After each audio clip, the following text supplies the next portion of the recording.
నమస్తే, నేను మీ Gopi. Welcome back to our channel. ఈరోజు మనతో వచ్చరికి పొలిటికల్ అనలిస్ట్ చిట్టిబాబు గారు ఉన్నారు. సార్ నమస్తే. సార్ నమస్తే సార్, ఆంధ్రప్రదేశ్లో ఎప్పుడు లేని విధంగా 82.6% పోలింగ్ జరిగింది. అదేవిధంగా పవన్ కళ్యాణ్ గారికి ఉప ముఖ్యమంత్రి ఇచ్చే అవకాశాలు కనిపిస్తున్నాయి అంటున్నారు. సో దానికి మీరేమంటారు? ఇంతకన్నా ఒక హాస్యాస్పదమైన ఇంట్రెస్ట్ ఉన్నది. ఆయన ఉప ముఖ్యమంత్రి అని ఆ పార్టీలో జాయింట్లుగా కలుస్తున్న చంద్రబాబు అంటం లేదు. చంద్రబాబు కొడుకు ఏమో అదంతా ఆబ్వియస్లీ వేరే ఛాన్సే లేదు అని చెప్తున్నాడు. ఈ ఉప ముఖ్యమంత్రి ఏదో ఇలాగ గాలి మాటలు సోది మాటలు మాట్లాడుకుంటా తప్పితే అక్కడే వీక్ అయిపోతున్నారు జనాల్లో ఎందుకు ఒక వ్యక్తి రోజు రోజుకి కిందకు దిగజారటం అంటే ఇలాంటి మాటల వల్లే. ఏదో ఒక మాట మీద ఉండాలి. సీఎం అవుతాను, సీఎం కోసం పోరాడుతున్నాను ఉండాలి. లేదు నేను సీఎం ఆశ వదులుకున్నాను, చంద్రబాబును సీఎం చేయడానికే నిలబడ్డాను అని అన్న ఉండాలి. ఇప్పుడు మళ్ళీ నేను ఉప ముఖ్యమంత్రి మాట ఇచ్చాడు చంద్రబాబు ఏమన్నా మాట ఇవ్వకపోతే సీఎం రేస్లో ఉన్నట్టేనా?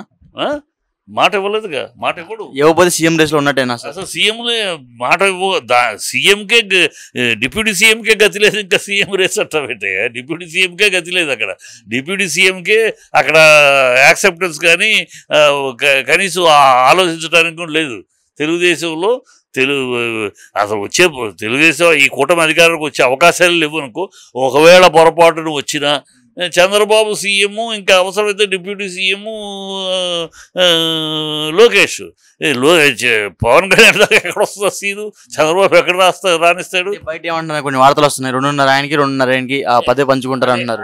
ముద్రగడ అడిగాడు, ఆయన హరిరామన్ జోగి గారు అడిగారు ఆ హామీ తీసుకోమని, ఇవ్వలేదుగా చంద్రబాబు. ఊరిని మనం రూమర్స్ ఊరిని ప్రజల్లో ఊరిని ఒక సినిమాను గురించి కనుక ఈ సినిమా సూపర్ హిట్ అవుద్ది, ఈ సినిమా అని సినిమా బాణీలోనే రాజకీయాలు చేస్తే కుదరదయ్యా. సినిమా బాణీలో చెప్తాం ప్రతి సినిమాను సెన్సేషన్ అవుతుంది, సూపర్ హిట్ అవుతుంది అని చెప్పుకుంటాం. ఈ సినిమా దాని రికార్డును బ్రేక్ చేస్తుంది, ఈ రికార్డు అది సినిమా కోసం చెప్పుకుంటాం. సినిమా వేరు, ప్రజా జీవితం రాజకీయం వేరు. రాజకీయం కూడా సినిమాలాగా సీఎం అవుతాము అని అంటే దానికి కాంక్రీట్గా ఒక నిర్దిష్టమైన ఇది కలగాలి ప్రజల్లో. అవి ఉన్నాయి సినిమా మాటలలాగా సీఎం అవుతాం, డిప్యూటీ సీఎం అవుతుంది గాలి సోది మాటలు చేయరంటారా? అసలు అది గాలి సోది మాటలయ్యా. ఎవరు ఎక్కడి నుంచి పుట్టించుకొస్తారు? ఈ గ్యాంగ్లో, ఈ ఫ్యాన్స్ గ్యాంగ్లో ఉన్న దౌర్భాగ్యతే లేని సొల్లు పుట్టించుకొచ్చి కన్ఫ్యూజ్ చేసి ఉన్న ఇమేజ్ని కూడా జడదొప్పడం అంతే. పవన్కు ఉన్న ఇమేజ్ని కూడా నాశనం చేయటం, పవన్కు ఉన్న ఇమేజ్ని కూడా ఈ ఫ్యాన్స్ ఇలాంటి గాలి కబుర్లు గాలి సోది ప్రమోట్ చేసి సోషల్ మీడియాలో ఉన్న పరువు తీయటం అంతే. అంటే చంద్రబాబు గారికి ఇంకా ఆయనకి సరిపడిన అంటే ఆయనకి ఇచ్చే మర్యాద ఎవరంటారా? ఖచ్చితంగా ఇవ్వడమ్మా. చంద్రబాబు తెలిసి మాట్లాడుతున్నారో మీరు చంద్రబాబు ఏంటి, చంద్రబాబు రాజకీయ జీవితం ఏంటి, రాజకీయ చరిత్ర ఏంటి, అతను బీజేపీని ఎన్నిసార్లు కలిసి మళ్ళీ వంచి మోసం చేశాడు, అతని నేపథ్యం ఏంటి, అతని నేపథ్యం పెదాలతో పలకరిస్తే కళ్ళతోటి వెక్కిరిస్తాం. ఎంతసేపు వాడుకుని వదిలేయటం తప్పితే అతను ఏనాడు మరొకళ్ళకి ఉపయోగపడి మరొకళ్ళ ఉన్నతికో మరొకళ్ళ పెరుగుదలకు ఉపయోగపడ్డాడని అతని చరిత్ర లేదు. అతని చరిత్రే అంత భూయిష్టమైన చరిత్ర, దగాకోరు చరిత్ర, దగాకోరు రాజకీయం, నికృష్టమైన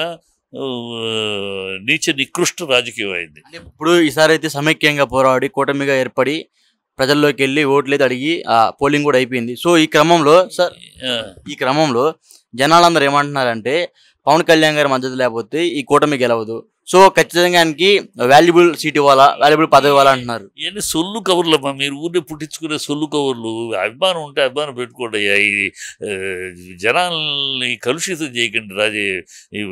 ఇవన్నీ బోగస్ మాటలు, సొల్లుకు మాటలు, గాలి మాటలు. ఈ మాటలు పెట్టుకుని నువ్వు నా దగ్గరకు వచ్చి అడగటం, నేను చెప్పటం అంటే సార్ బయట వార్తలు వస్తున్నాయి.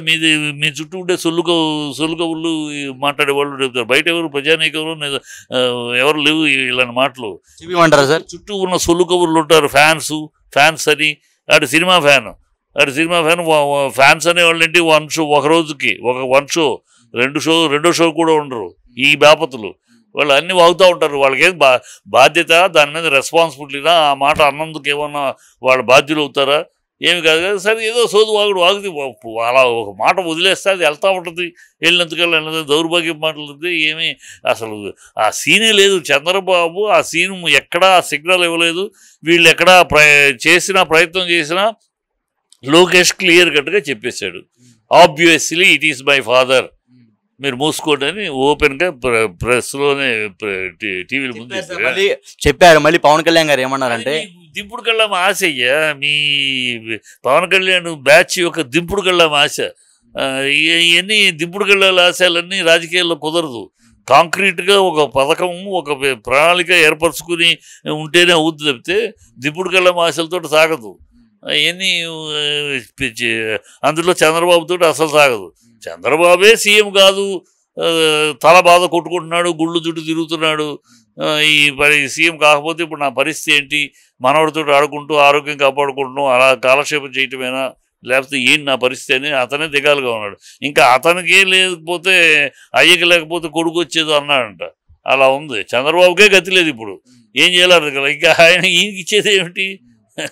సో ఓకే సార్, ఎప్పుడు లేని విధంగా 82.6% ఓటింగ్ పోలింగ్ జరిగింది కదా. సో జనాలు నాన్ లోకల్ పీపుల్స్ చాలా మంది వచ్చారు ఆంధ్రప్రదేశ్కి. సో వచ్చినప్పుడు వాళ్ళ ఓట్ పర్సంటేజ్ మొత్తం మరలా ఇప్పుడు వాళ్ళకి మంచి జరిగింది కాబట్టి మళ్ళీ ఆయనకే ఓటేశారా, లేకపోతే గవర్నమెంట్ మార్చాలని ఇంతమంది ఓటేశారు వచ్చి? ఇక్కడ మీరు ఓటింగ్ క్యూలో నుంచున్న వాళ్ళని, పొద్దున్న 7 గంటలకి నుంచి వచ్చి నుంచున్న వాళ్ళని మీరు స్టడీ చేస్తుంటే, నేను వెళ్ళాను చూశాను కనుక, 7 గంటలకంతా వచ్చి గ్రామాల్లో నుంచి ఎందుకు వచ్చారంటే, గ్రామాల నుంచి వచ్చిన వాళ్ళు, ఊరు నుంచి చదువుకుంటూ వెళ్ళిన వాళ్ళు కూడా వచ్చి ఎందుకు వచ్చారంటే, వాళ్ళు వచ్చిన వాళ్ళు ఎవరో ముసలోళ్ళు, ముతక ఆడవాళ్ళు, కుంటివాళ్ళు, అనారోగ్యంతో ఉన్నవాళ్ళు, వీళ్ళు ఓపిక లేకపోయినా వచ్చారు. ఇలాంటి వాళ్ళు ఓపిక లేకుండా ఎందుకు వచ్చారంటే, ఈ గవర్నమెంట్ ఈ ప్రభుత్వాన్ని నిలుపుకోకపోతే, ఈ చంద్రబాబు కూటమి వస్తే ఖచ్చితంగా మనకి ఈ పథకాలన్నీ తీసేస్తారు. ఇవాళ దొంగ మాటలు చెప్తారు కానీ నిన్నటిదాకా వాలంటీర్ సిస్టమ్ తిట్టారు, మొన్నటిదాకా ఈ పథకాల వల్ల రాష్ట్రం శ్రీలంక అయిపోతుందని విమర్శించారు, అనేక దుర్భాషలు ఆడారు. ఇవాళ ప్రజల యొక్క నాడి తెలుసుకున్నాక మాట మార్చి, మేము వాలంటీర్లకు 10,000 ఇస్తాం, మేము పథకాలు అంతకన్నా ఎక్కువ ఇస్తామని మాట్లాడదు. ఈ అబద్ధాలు వీళ్ళు నమ్మటానికి లేదు. గతంలో కూడా ఇలాగే రకరకాల పథకాలు అని చెప్పి మేనిఫెస్టో రిలీజ్ చేశారు ఈ ముగ్గురు కలిసి. చంద్రబాబు సంతకం కూడా పెట్టి, ఈయన ఫోటో, మోడీ ఫోటో పెట్టి చేశారు. అది ఒక్కటి కూడా నెరవేర్చలేదు. అందుకని ఈసారి మోడీ నా ఫోటో వద్దన్నాడు. ఇప్పుడు పవన్ కళ్యాణ్ ఫోటో కూడా తీసేశారు ఆ మేనిఫెస్టోలో. సో ఇది దొంగాటకం ఆడుతున్నారు. మేనిఫెస్టోలో పవన్ కళ్యాణ్ గారి ఫోటో లేదా? లేదు, మొదట్లో ఉంది. మొదట్లో మోడీ గారి ఫోటో లేదు, వాళ్ళిద్దరు ఫోటో. తర్వాత మళ్ళీ రిలీజ్ అయిన కాపీస్లో పవన్ కళ్యాణ్ ఫోటో కూడా తీశారు. సో ఇది తెలిసిపోతుంది జనాల్లో, ఇది ఓ డ్రామా ఆడుతున్నారంటే వీళ్ళు మనకి రానివ్వరు, ఇవన్నీ తీసేస్తారు. వీళ్ళు చంద్రబాబు ఎప్పుడు వచ్చినా పేదలకు చేసినవాడు కాదు, ఎప్పుడు డబ్బున్నవాడికి చేసినవాడు. కాంట్రాక్టర్లకి, డబ్బున్న వాళ్ళకి పక్కన కూర్చోబెట్టుకుంటాడు, వాళ్ళని తిట్టనిస్తాడు, తను తింటాడు, వాళ్ళని బేపి తను మేస్తాడు. అదే అతని లక్షణంగా పేదలకి ఎప్పుడు ఏమి, ఆయన 14 ఏళ్ళ రాజకీయాలు ఏనాడు పేదల కోసం ఒకటి చేసింది లేదు.